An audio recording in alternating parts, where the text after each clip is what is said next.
gentlemen, we are back. We are live. It's the Freight Coach Podcast, the top podcast in transportation, coming to you guys every single weekday, 8:30 a.m. Pacific, 10:30 Central, to break down some industry headlines. But most importantly, you guys provide some actual insight into what you can do with all of this information. If this is your first time tuning in, welcome. This is the real side of freight, ladies and gentlemen. And I say that before every single show. And what I mean by that is I only speak with transportation professionals, because at the end of the day, you guys, I want to talk to the right individuals who have done what you're looking to do or who are currently doing what you're trying to achieve. So you can take that information, apply it, utilize it, and see a meaningful difference in your business and your life. Happy Monday, everybody. Post Super Bowl Monday. I'm not even going to get into it. I'm not a Chiefs fan at all, but there's just something about Philly fans that I just do not jive with at the end of the day. But nonetheless, congratulations to all of those out there who are probably still celebrating and now will for the next 364 consecutive days. But with that being said, you guys, I got a very special guest for you guys here today. I've been following him for a long time. He's probably up there in one of my favorite follows on social media because of the content that he puts out there. Some of those live videos, it's harrowing at times to see what the driver community goes through and experiences and everything else. So with that being said, we're going to talk about some risk and compliance today with Mr. Rob Carpenter. Rob, thank you so much for taking the time to join me today. Yeah. How you doing? Dude, I'm doing well, man. And I'm not lying when I say this. Like, every time I see you pop up on my feed, I'm like, it's going to be another good one, right? Like, some of the stuff that you put out there, like the one you put out this morning with that hot shot that, and it flew into that lot next to on the road. I'm just like, holy shit, man. Like, this is insane. And that was like one of them. Unfortunately, one of the more tame ones that you've posted out there. Yeah. It's really good or really bad, right? Depending on perspective. But yeah, that was fire, man. It came out over the weekend, and I was like, that's going to be a really good video for Monday. And the funny thing about it is, I think one of the things with tech is you now have such a huge, broad visibility of what's happening on the highways, whether it's photo or video. Yeah. And some days it's like you get so much content, you can never put it all out there. Yeah. So I'd say I only put out maybe 5% of what I actually collect. Dude, it's wild, to see some of that. Cause I have some buddies on the trucking, the asset side of things, and they've sent me some of their dash cam stuff, and dude, it's nuts. Right. And that's why I always tell, cause like all of my experience in the industry is as a broker, right? Like, my dad drove, I've rode in trucks the overwhelming majority of my life. And I always tell brokers, I'm like, you guys need to get out there and see what these guys go through every single day. It's not as, pick here and deliver there. There's a lot of stuff that comes through. Bad driving is just one component of it, right? Like, that's a small percentage of what a lot of these guys are going through behind the wheel every single day.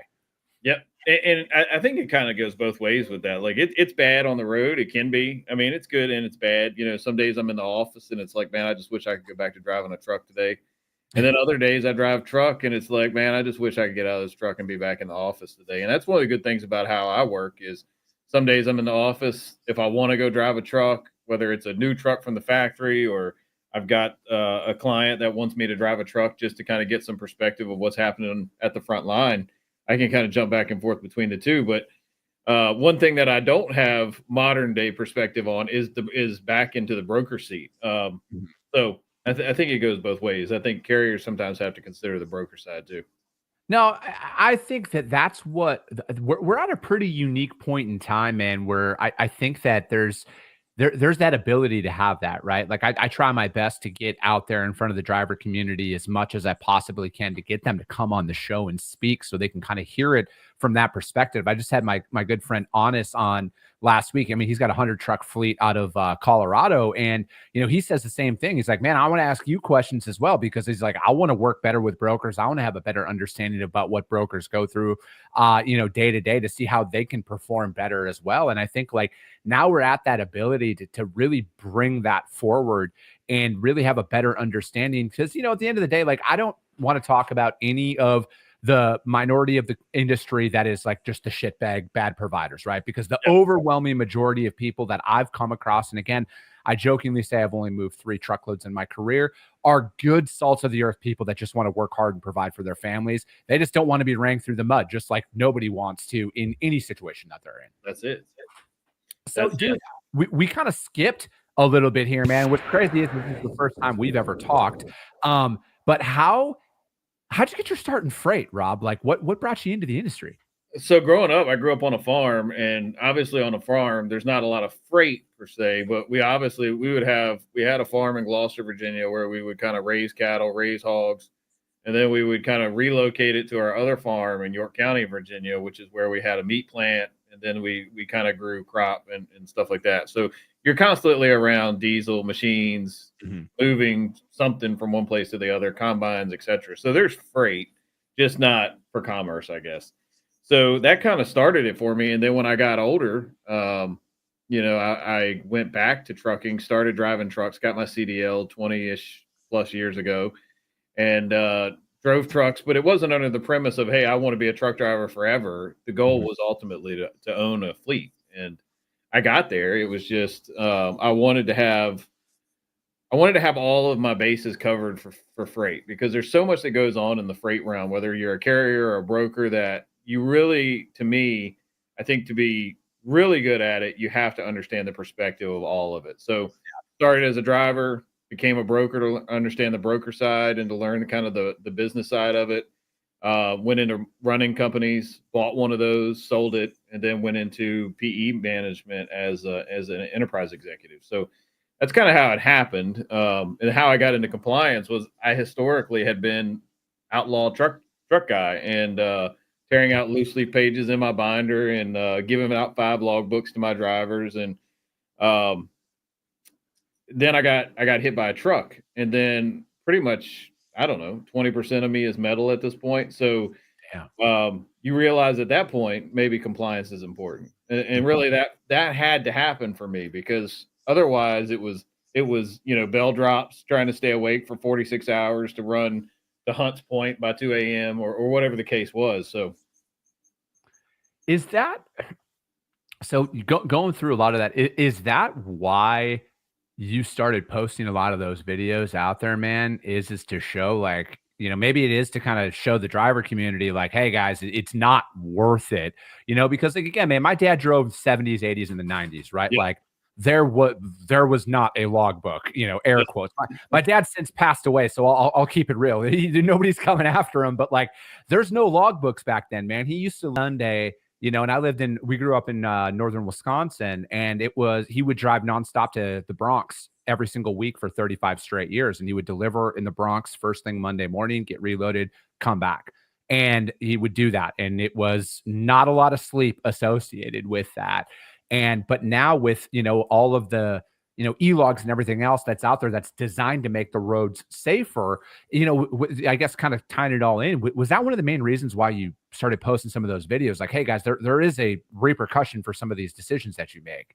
Part of it was my experience, and there's things I can't do now that I could do before. I used to be a fullback when I played football, and I can't run anymore. I don't have any more space between the discs. I can't take impact. So there's so many different things that I can't do that in ways that this has affected me by being unsafe. And historically, I mean, growing up on a farm, we didn't have machine guards and things like that. If anything, we would take the machine guard off to make it more efficient, less safe, but more efficient.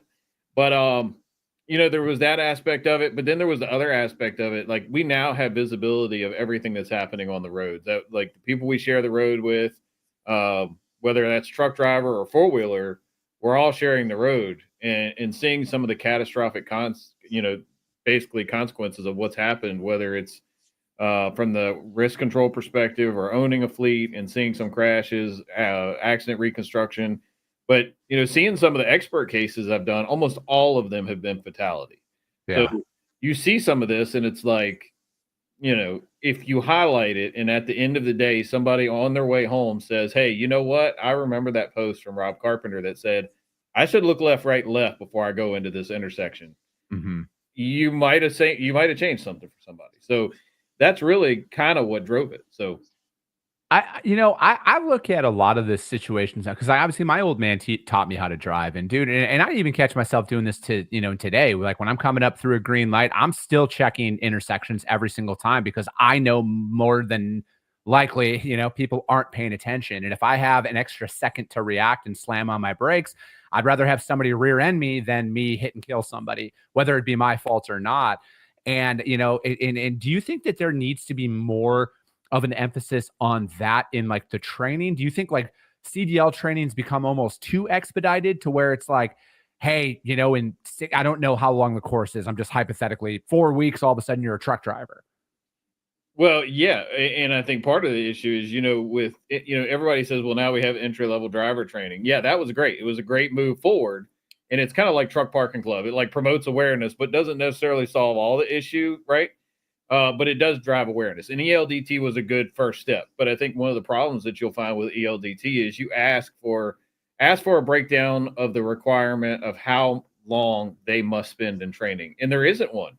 Yeah. It tells you what you have to be trained in, but doesn't tell you have to have 120 hours. It just says it has to meet the state requirement. And that varies drastically across the spectrum. So in Virginia, where I'm licensed to teach commercial and teen driving, to get you your license, you have to have like 120 hours. So there is a set time there, but there's not a federal time. So if you go to a state where you've got an 8-hour minimum, like people are literally going to school for 8 hours, jamming out like a 20 module curriculum. Yeah. And then next thing you know, they're behind the wheel. So that's part of it. Yeah. I'm like, I look at it as, and I tried explaining this back when they were like, should we lower the age of CDL drivers to 18 and how, then I wanted to, I was talking about on the show and I was like, you guys in most states, you can get a CDL at 18. You just can't cross state lines. That's really the basis of it. But I looked at it as like, how do we model this as more of like an apprenticeship, right? Like, and a lot of the other trades that are out there, I had, some work done on my house.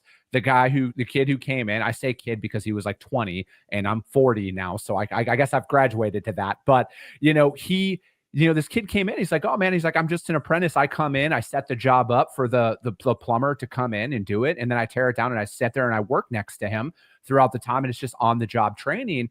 And that, that was like probably 3 years ago that happened. And that's when the whole, should we lower the age of CDLs to 18? And I was like, man, how cool would that be to where they get to do that. And maybe it's, once a month they get to go, and do 1,000-mile turn or something like that, where we can graduate them up. And then they get multiple hours behind the wheel and, get that experience because like, no matter what. And I look at it as whether you're a freight broker or you're loading trucks on the docks or whatever, classroom training is great in a controlled environment, but that does not pale in comparison to real on-the-job experience. And I think the more controlled environment that we can get, I think like, I don't know if this is the answer to safety or anything like that. You might have some data behind that, but I know that my dad driving for as long as he did, and I know a lot of the other drivers who've been driving for as long as they have, they've forgotten more about trucking than most people are even taught now. And it's like, that seems like a controllable aspect of things that we could utilize and implement to improve it. Well, I think there's like, I would say 20% of what I learned in school. Like 80% of what I learned, it was hard knocks. It was on the road experience. And there's things you're not going to learn until you get there. Like, there was a time where when I started pulling doubles, right? You go into a truck stop, you're pulling doubles, you're trying to park for the night, and you got this one spot, right? Hard to back up there. You don't want to risk that, so you want to pull through. And you're pulling through, but if you don't go far enough up, you're now like 10 feet longer than you would have been if you were pulling a 53-footer. So you have to subconsciously think about all different types of things that you just normally wouldn't think about. And a lot of times you won't think about them until you experience the wrath of not thinking about it. But I think a lot of it goes down to even going beyond the CDL element, right? Mm-hmm. Going to the teen element when you actually learn the fundamentals of driving. And people, I think, miss this part because they're so focused on, well, they're now 23 or 24 and they're coming to school out of the military or whatever to be a truck driver. But at the end of the day, you're still functioning on the fundamentals for how you were trained to operate on the road, whether it was 4 wheels or 18 wheels. And one of the things I've noticed as a teen driving instructor in Virginia, I don't do it often because I don't have the patience for the teen thing. But when I do it, I've noticed a couple of different things. They get in the car and they don't even know how to adjust the mirrors. So totally different element. 20 years ago, 30 years ago, we were dying to get our license as men. And we were like, hey, I'm ready to get a job. I want to get my license. I want to go on dates. In this world, it's very different. It's totally switched up. I found in Virginia anyway, girls are now teenage girls are now the ones that are like, I got to get out. I got to go get a job. I got to make a life for myself. And it's the boys that get in the car and it's like, my mom's making me get my license. It took me away from my game. I got to get a job. And Wow. it's totally different. And these people are spending time with their parents. In Virginia, it's supposed to be 40 hours with your parents before you ever get in a car with me. Some Yeah. of these kids get in the car and they can't even adjust the mirror. They don't know how to adjust the seat. They don't know how to put it in gear. So a lot of it's starting there, and then you're going to put them into an ELDT training program commercially where they do have range on the road, classroom content, but it's so much more that you're going to have to learn with someone else that's just like when you were a teen. You're going to have to get in there with somebody that's experienced, and you're going to have to get the experience of figuring it out, or someone's going to have to tell you, don't do that because you need to go up 10 more feet before you make this left. So With a lot of this stuff that you've kind of broken down, maybe it's, from a risk perspective here, a lot of the videos that you posted, has there been an underlying kind of thing that keeps popping up maybe more times than not? I know each individual case is unique in its own right, but is it a lack of training that comes up? Is it, distracted driving? Has there been anything that's kind of identified itself? I think for me, like this is just Rob. I Yeah. don't think there and there may be some data tied to it somewhere, but I think for me, it's always been like, what happened to people's situational awareness and why haven't they developed it? If I go into a restaurant and I'm sitting my back against the wall, I'm doing that for a reason. Like I want Mhm. to know what's in front of me and what's coming in the door, right? Like no matter where I am, I know what's going on around me. If I pass a car, I can 10 feet down the road say, hey, what happened to that black Honda with XBX 10099 license plate? It's Mhm. not there anymore. Is it in my blind spot? There's so much situational awareness that lacks, even in the grocery store. You go into a Costco on a Saturday, and I guarantee you someone's going to run into you 5 different times. They have no idea you exist. And that's no different when they get on the highway. If you think it's bad in Costco, wait till they get on the road. It's Uh, like they don't care. They don't know that you're there. They don't understand space management. Rob, I know we literally just started talking a couple of minutes ago. We're cut from the same cloth, bro. Like my wife gets so upset with me because I'm like, babe, I idle at 75. And if you don't fucking like just pay attention in a store, like it's very basic to the roadway, right? Stay on that. And if you're gonna stop, pull into one of the side aisles. Don't impede. Oh God, dude. Now I'm getting pissed off just hearing you Oh, it is, describe. dude. I was just there this past weekend, and it's like you're going down, you're on the right. I spend a lot of time in the UK, so like they drive on the wrong side of the road. But you see these people, and it's like, are you from the UK? Because this is America, and going this direction, we should be on the right side. But then it's the total like lack of awareness of everything that's going on around you, where they'll stop like in the most inconvenient spots, Yeah. and then they'll meet like 5 of their friends, and then 5 more friends will come, and it's like nothing hits them that says maybe we should move over here to the dead aisle that no one's on to have our congregation. But it's things like that that it makes your mind wonder like what happened to situational awareness. So I know it's not just me, but that's my take on it. I gotcha. So how do we fix that though, man? Because I kind of also feel like at the end of the day, I know it's not our job to raise everybody's kids, but I also feel like there's a lot of power in leading by example and leading from the front. As an industry, maybe this is just too broad of a question. How do we fix this, right? Because like I'm of the mindset that if we want to get people excited about freight, that next generation, we got to be the ones to get it done, right? Yeah. So what are you like? What's step one? How do we get that? Is it the forward facing cameras? Maybe they're a little bit more required than we think to improve a lot of that because if there's a set of eyes on you and it is kind of maybe taking that tough love approach, right? Maybe these kids have never been told that you shouldn't be doing that. And, maybe that's where we start. Well, I pitch a lot of the dual face and dash cams, and I get some grief for it. Like you used to be a truck driver. Why are you pushing this on us? And we don't want it. But at the end of the day, like even me, so I could bring up motive right now, and you can watch my motive and my behavior while driving my vehicle. Mhm. And there's things that I might get in a rush that I don't pay attention to what exactly my spatial awareness is at that point. And a lot of times that motive kicking that off for me, it's like I'd like to think I'm better than 80% of the drivers out there. And that's what most people in America, that's a statistic. Most people in America think they're better than 80% of the other drivers on the road. But yet we still have these astronomical crash figures. And what I found is I can watch these videos and say, hey, you know what? I could have been safer right there. I could have done something different. I could have actually looked far enough ahead instead of been thinking about what I'm going to get for dinner tonight and actually said, you know what, maybe I should move over now rather than until I'm right on their bumper.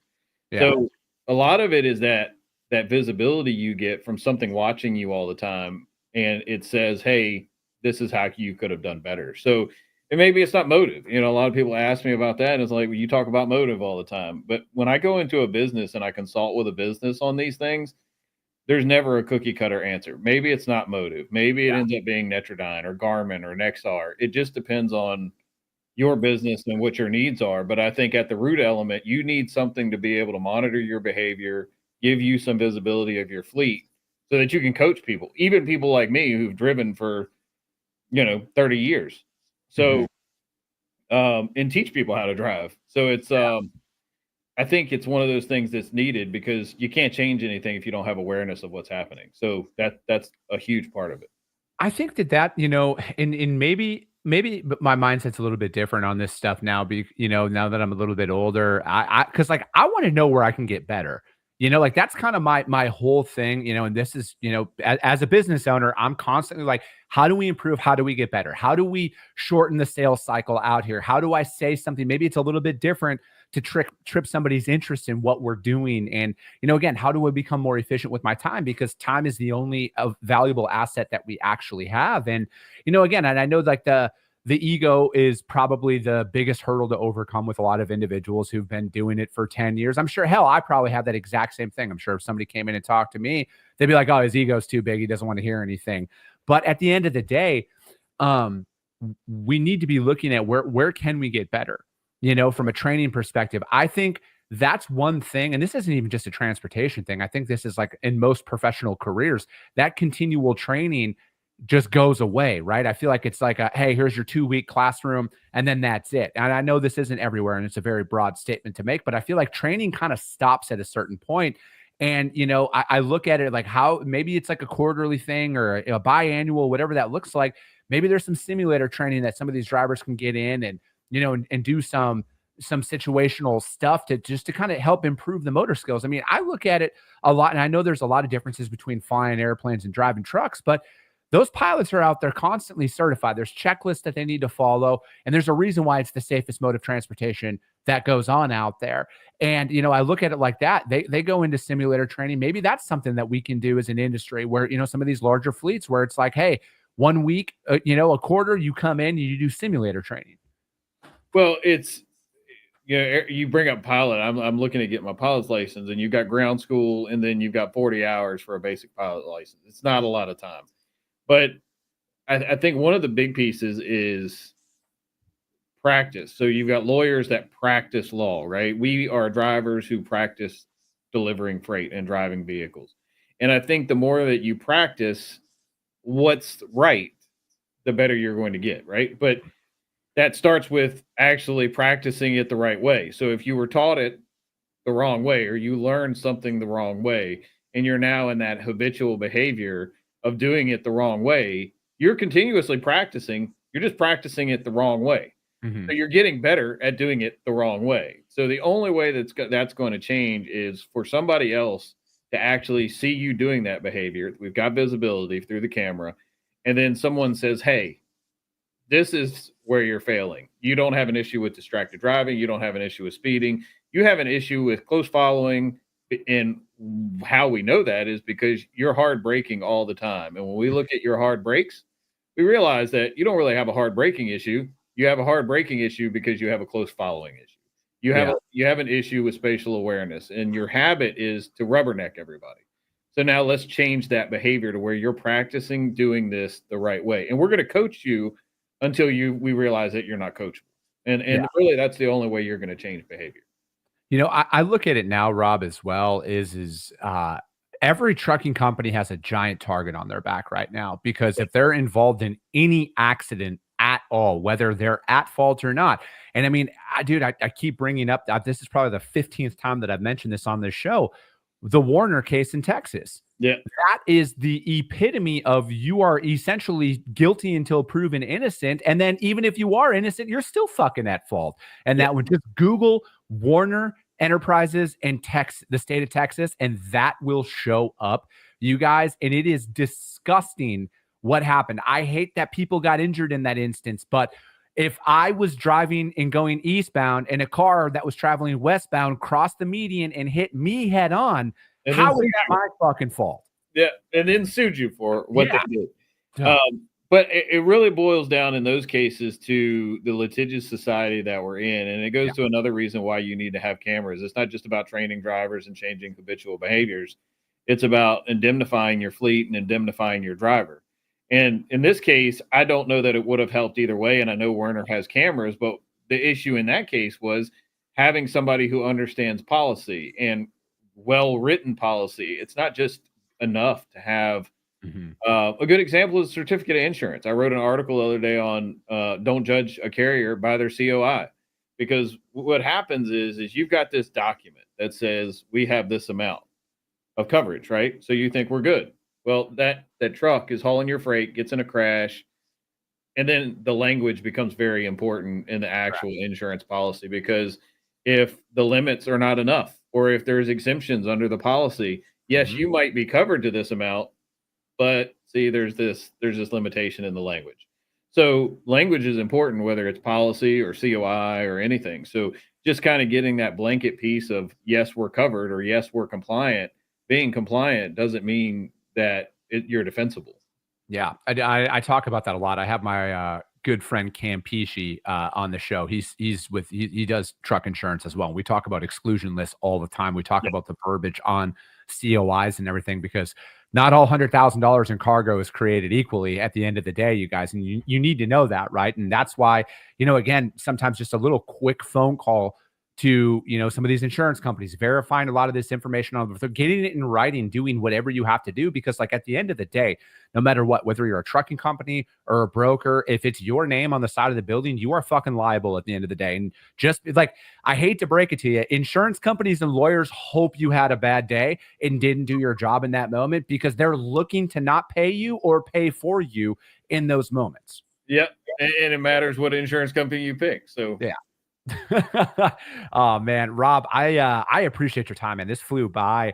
And you guys follow Rob Carpenter. All right. I follow him. He's one of my top follows on LinkedIn. And how can he reach out to you to find out more though, man? Because you're one of those guys that I just know that actually gives a shit about the industry after just this brief conversation that we've had today. Well, most of the followers I have are on LinkedIn. If you message me on LinkedIn, I'm going to respond, and it's going to be me. I don't have anybody managing it for me. So what you see is what you get. And, so if you want to reach out there, you can reach out there, or TruckSafe or Epic Insurance, and you can find me pretty much everywhere. Perfect. And if for some odd reason you guys can't find Rob Carpenter on LinkedIn, hit me up. I'll gladly put you guys in contact with him. He puts out a ton of valuable content. And brokers, you need to follow this as well, because a lot of the stuff that he posts that could be your customer's freight on the trucks that he posts out there, you guys. And again, we got to get better as an industry, and he's one of those ones that you guys should be in contact with. But that's going to be it for today, you guys. We'll be back tomorrow. We got more guests coming on this week. As always, if you guys got value in what you heard, subscribe to the show, you guys. Share it out there to your network, because if you see value, your network's going to see value as well. I appreciate you guys. I love you guys, and we'll be talking to you soon. Robert Peterson.